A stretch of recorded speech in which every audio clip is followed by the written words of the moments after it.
Welcome back, everybody. This is Carson on episode 2 of Ridiculous Rigs. Most ridiculous thing is that this is free if you have the GoPro Hero Session.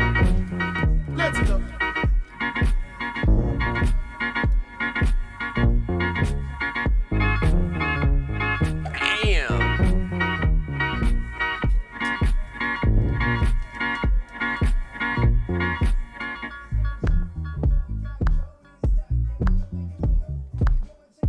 Now, if you have the GoPro Hero Session, you notice that the GoPro logo is not actually straight. You actually want the button facing upwards. I didn't realize that the first time I filmed with it.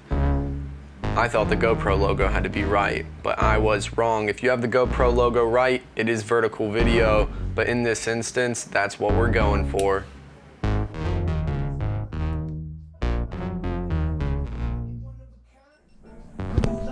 So divine, I can sense a little jealousy. My God, you come and try yourself. We are building a legacy. My God, stop sitting on the shelf like Uncle Book. There's no red. It's been a quick one. I'll catch you guys next time where we're gonna get even more ridiculous. Peace.